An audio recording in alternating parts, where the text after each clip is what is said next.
sebelum Pak Suding. Karena dibatasi kerugian negara ini hanya bisa seberapa yang dinikmati. Nah ini kita lakukan. Untuk pertimbangan dapat dibaca putusan yang kita ajukan tuntutan untuk perekonomian, itu hampir seluruh perkara di pertimbangannya hakim setuju. Tapi hakim tidak kenakan karena memang pasal 18 membatasi bahwa ini nggak bisa dituntut. Nah inilah yang kita akan coba bawa ke gugatan perdata nanti melalui JPN kita.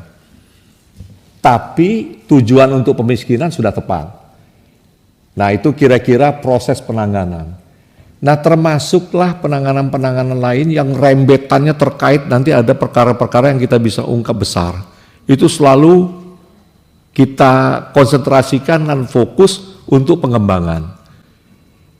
Balik ke pertanyaan Pak Suding, termasuk perkara Zarop Ricard. Ini menjadi perkara prioritas kita yang di dalamnya memang sedang kita dalami nih Pak Suding. Sedang kita dalami. Tapi fakta yang ada ketika kita masuk, kita ketemu duit 1T, ya, dan SOP kita juga jelas. Ketika anak-anak masuk, itu bagaimana menjaga supaya 1 lembar nggak hilang atau 1 ikat. Itu selalu kita wajibkan dia bawa keluarganya, bawa ketua RT, dan tidak boleh menghitung kecuali orang bank. Sehingga clear and clean ketika barang tersebut bisa dibawa.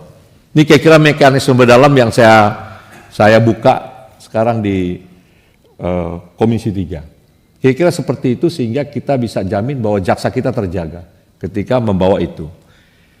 Fakta yang kedua ketika kita temukan uang ini rentang waktunya panjang pengakuan Zarop Ricard. Sehingga yang menjadi tantangan kita adalah membuktikan sebanyak ini dari siapa saja. Dari siapa saja, kemudian ke siapa yang akan digunakan suap, atau apakah uang ini titipan hakim atau penegak hukum lain. Nah ini masih sedang proses. Apa bukti prosesnya? Zarop Ricard sekarang sedang kita kejar TPPU. Kita berharap dia mau bercerita banyak Pak Sudi. Termasuk di persidangan. Ada pertanyaan publik, kenapa tidak dicantumkan? Kita nggak berani juga mencantumkan apabila jaksa tidak bisa membuktikan penuh tentang Gulaku umpamanya atau tentang siapa. Gitu. Nah proses tetap berjalan, TPPU ini pun sampai sekarang ini ada 8 aset rumah mewah, ada 7 bidang tanah, hampir seluruh aset yang terindikasi selama beliau menjabat tersita dengan jaksa di perkara TPPU. Ini salah satu pintu yang kita harapkan Zarop Ricard pikirannya menjadi terang Mas Sudi. Dia bisa ingat lagi. Nah kira-kira itu yang kita sedang lakukan. Nah pertanyaannya apakah Gulaku ini tidak diperiksa? Diperiksa Mas Sudi. Sudah 2 kali panggilan, kita sedang dalami. Apakah dia tersangka atau tidak? Mungkin secara tertutup pada akhirnya kita pun tidak keberatan dibuka.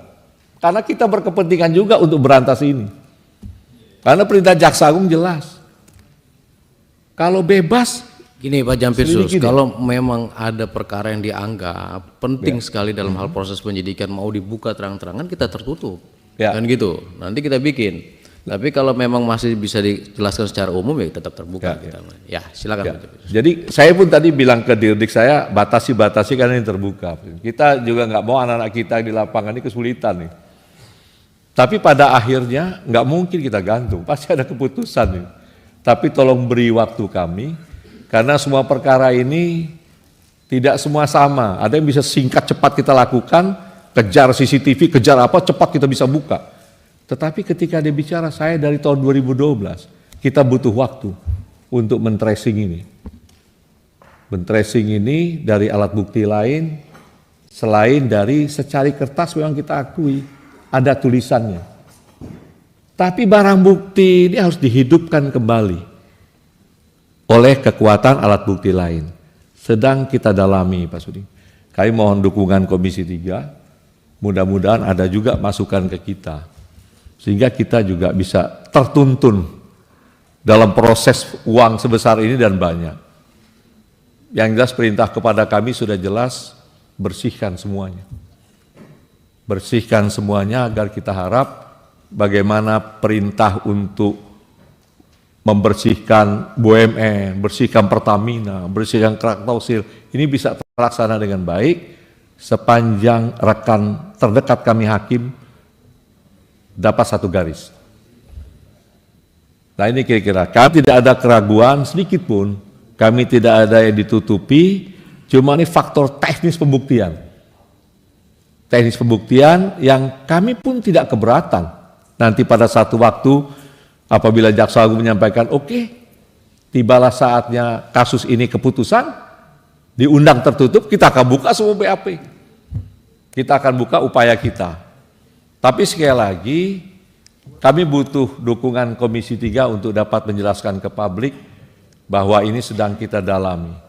Kami berharap betul dari TPPU yang upaya kami memiskinkan koruptor, ya, termasuk Jaro Prikat ini, membuat ada 1-2 dari keluarga mereka, mudah-mudahan bisa kita tarik keterangannya, bisa kita membuat terang.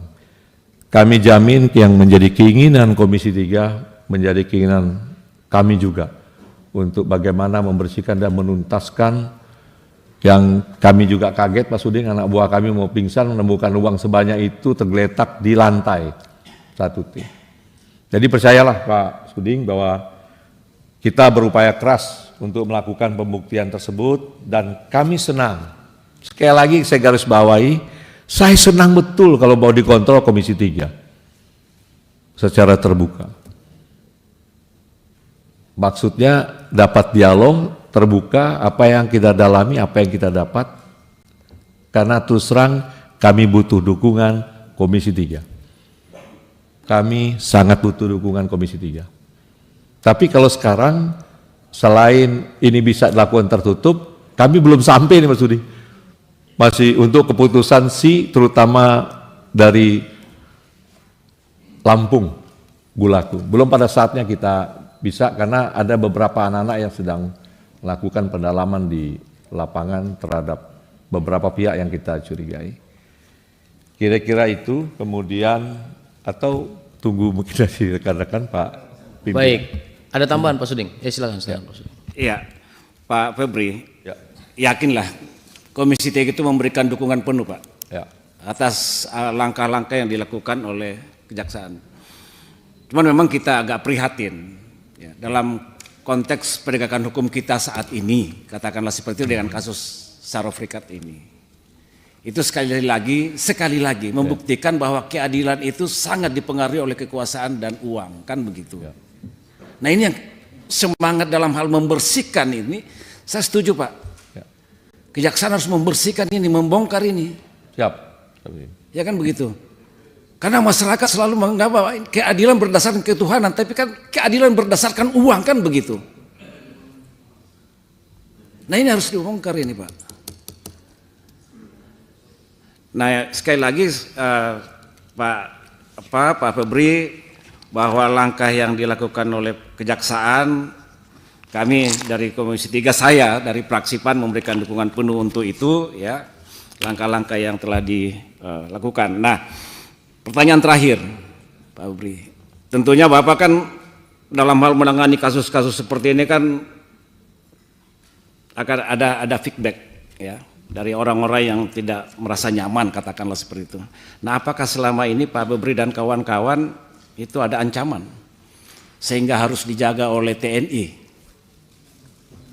yang Bapak satu peleton, satu apa dan sebagainya, yang menurut saya sebenarnya kalau kalau saling menghargai institusi, seharusnya ini kan kewenangan di institusi kepolisian, tidak harus TNI, kan begitu. Tapi kan saat ini kan dijaga oleh pihak TNI, institusi kejaksaan. Nah pertanyaan saya, memang selama ini Pak Febri dan kawan-kawan ada kondisi darurat